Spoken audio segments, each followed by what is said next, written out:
দুপুর বন্ধুরা, সবার কি খাওয়া দাওয়া হয়ে গেছে?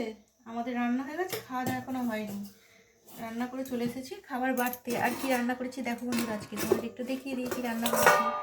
এই যে দেখো, এখানে করেছি মূলো ভাজা, আর এটা লাউয়ের খোসা কালো জিরে দিয়ে ভাজা, আর বেগুনটা কালকে রাত্রের বেগুন, টিফিনে রাত্রে বানানো হয়েছিল তো, আর ওটা রয়ে গেছে 2 পিস, ভাতের সাথে এখন খাওয়া হয়ে যাবে।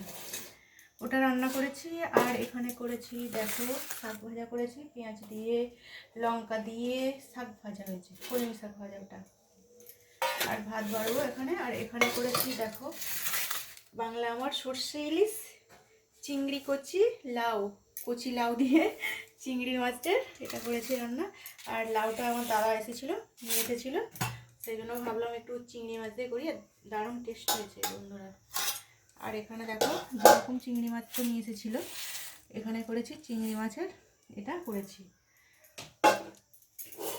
চিংড়ি মাছের ওটা কী দিয়ে করেছি বলো তো বন্ধুরা? টমেটো, কাঁচা লঙ্কা, পেঁয়াজ সব কিছু দিয়ে করেছি।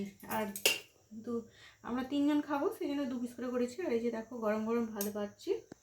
আর এখানে দিয়েছি কুমড়ো সিদ্ধ। এই কুমড়ো সিদ্ধটা খেতে আমার ভালো লাগে, আমার মেয়ে বর খাবে না, আমার জন্য অল্প করে দিয়েছি একটু।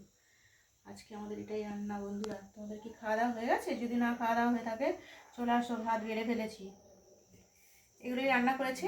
আর অনেকটাই দেরি হয়ে গেছে, প্রত্যেক দিন তো আমার দেরি হয়ে যায়, কিছু করার নেই। ঠান্ডাতেও দেরি হবে, গরমেও দেরি হবে। আজকের মতো এটুকুই বন্ধুরা, আমার ভিডিও, ছোট্ট ভিডিও তোমাদের সাথে শেয়ার করে দিলাম আমার রান্নাটা। আবারও নতুন কোনো রান্নার ভিডিও নিয়ে চলে আসবো। তোমরা সবাই খুব খুব ভালো থেকো, খাওয়া দাওয়া করে নাও, ঠান্ডায় সাবধানে থেকো বন্ধুরা, আর আমার পাশে থেকো। টাটা বন্ধুরা।